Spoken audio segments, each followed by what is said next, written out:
So my buddy Josh, the other red Jeep that you guys see in the videos all the time, he just called me. I was literally asleep in my bed on my day off, and his Jeep supposedly blew up.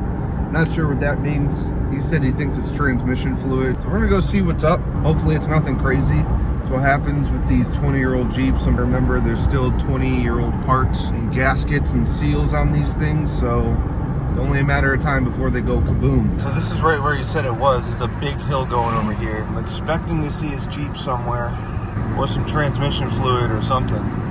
Maybe he limped it to the top. Oh, there he is. Jeep down.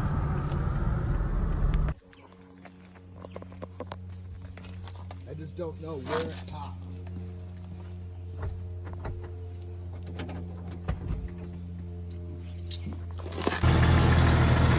Out of my radiator. Oh, okay. Pop the radiator hose or something. Not bad. Simple fix. Poor Jeep.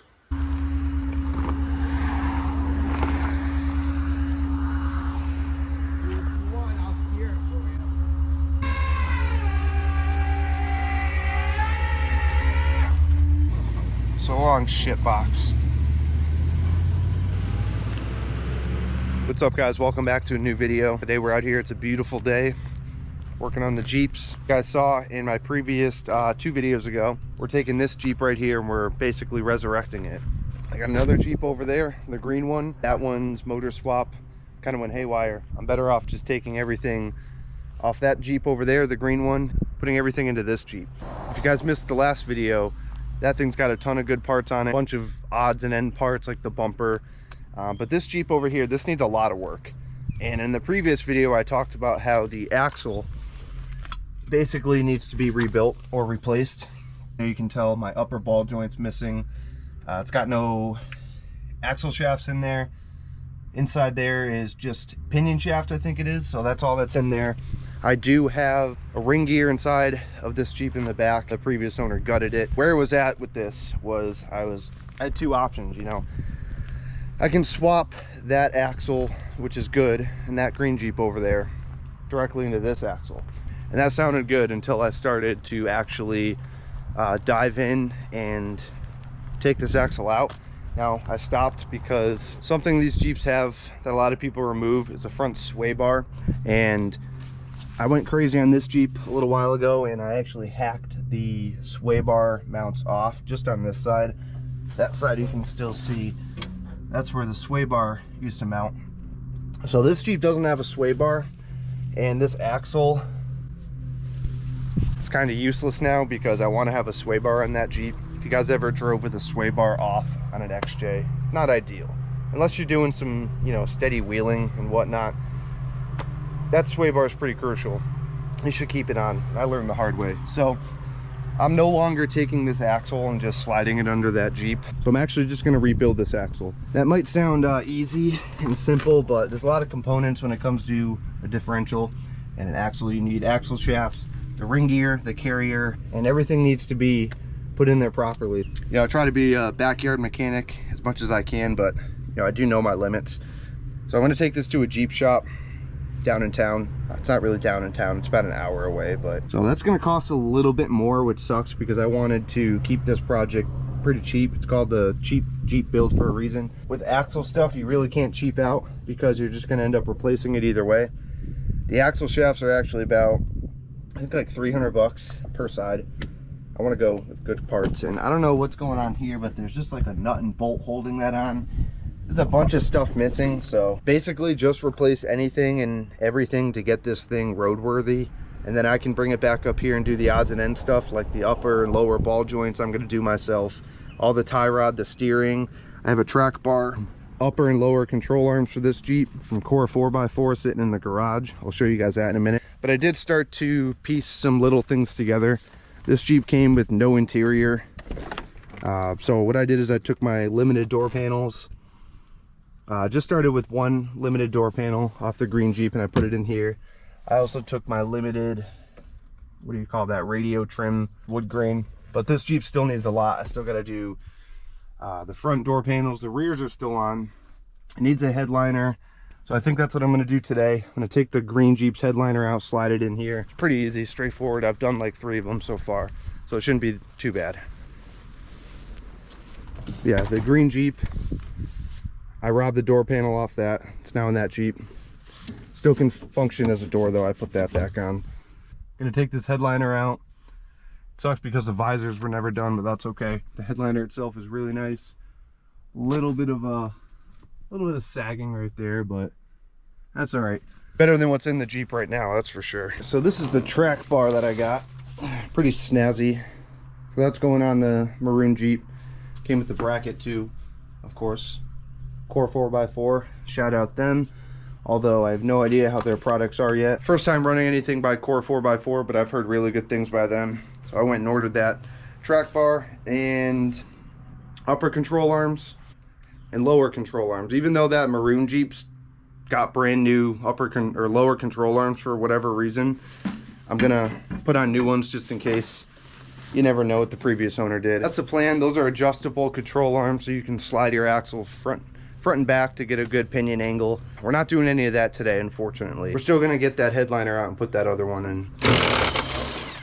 Never thought I'd take this headliner out, to be honest with you. This Jeep was gonna be with me till the day I die, but things have changed. It's bittersweet because it's coming out of this Jeep, but it's going in the other Jeep, so it doesn't bother me too much. So we almost got the headliner out. All the interior pieces are all if you guys don't know, you just got to take those this isn't a how to remove your headliner video, but you just got to take those handles off and some screws back there, your 2 seat belts, visors, and everything literally just pops off. Headliners are really easy to do. Once you got these disconnected, these things kind of just pop off and you can wiggle everything out and go from there. It can be a little tricky, but you want to make sure you take your time on this.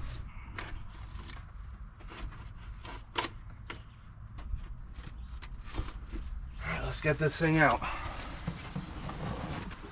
A lot easier with the second set of hands, but sometimes you got to do things by yourself. It can be done. There we go.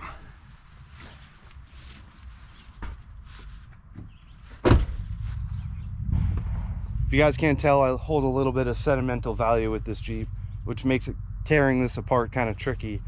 But we got the headliner out. I never did this headliner. This was done by the previous owner. It's in really good condition. I just got some husky fur on it for my dog. But yeah, let's get this one put into the other Jeep. So of course, as I'm diving into this, I noticed that this Jeep didn't have the sound bar that's underneath the headliner. So I pulled it out of the green Jeep, but then I noticed this pretty crazy stuff going on here. So that's one of the plugs. That goes to the right speaker, this one right here. This goes to the dome light. So as you can see, it's all corroded and gross. And this one is just cut. That goes to the driver's side speaker. So eventually I'm gonna take this and remove it from that Jeep. And then I'll have speakers again, because if I put all this together and I don't have speakers or a dome light, that would suck. But right now we're just trying to get this thing a little piece together, but I think that'll be a future problem. Just one of those things that you don't think about until you run into it. So I just pulled this panel back, and it's actually a lot easier than I thought. I just unplug this, and if I go pull this harness off of that Jeep over there, I think we'll be good. Scratch that, because although this one's really nice, I pulled it apart down here, and I think when I had this panel patched previously a few years back, whoever worked on this just kind of spliced it instead of using the plugs. And then I saw this guy hanging out down here, and yeah, that's no good. So I guess I'm not gonna have speakers or a dome light in that Jeep for now, but oh well. That's the least of my worries. All right, so I'm piecing everything together, starting with these handles here. And yeah, doing this by yourself is a little tricky, not gonna lie. It's way easier with 2 people, but I'm getting it done piece by piece, basically just going along the trim here and securing everything, and then buttoning up little things like the dome light and the visors. And I usually finish off with the speakers. So yeah, I'm not gonna bore you guys with tightening every little screw up and every little panel. So got the headliner in, and it looks really good compared to no headliner, obviously. Now I went ahead and also installed my headlight switch, because I robbed it out of this Jeep back when this was originally going to be a parts Jeep. So I started stripping a whole bunch of stuff off of it, and now I'm kind of putting the same stuff back on. So yeah, the headliner's on. It looks really good.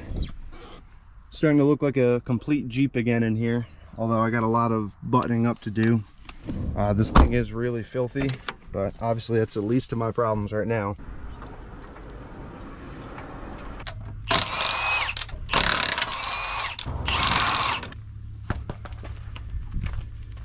That's the blown out tire. Well, as you can imagine, this thing's pretty crusty. So this is the, I don't want to say good side, but better side, because it has lower and upper ball joints. Probably not good. This drag link, tie rod end right here, that needs to be replaced. Basically everything on this front steering needs to be replaced. But the good news is I have a lot of it. Well, not exactly, but I do have the track bar and upper and lower control arms. So it looks like the previous owner got like halfway done installing these control arms. That side's still factory. The uppers are still factory. Both sides, right there. And the lowers are completely blown out and probably gonna be a horrible time taking out. It's like a nut and a bolt and a washer holding this on, because there's no axle shaft. As you can see, that's hollowed out. So there's nothing in there. I just noticed this. The shocks are disconnected. They're supposed to sit like that, with a nut and bolt on each side. But this is why I wanted to keep this Jeep, because the unibody on this is really solid. You know, floors need some attention in some spots, the rockers obviously, but this whole unibody is in great condition compared to the green Jeep. The coil springs are actually pretty nice looking. See if we can reuse these. These look like JKS sway bar disconnects. Might have to paint that up a little bit.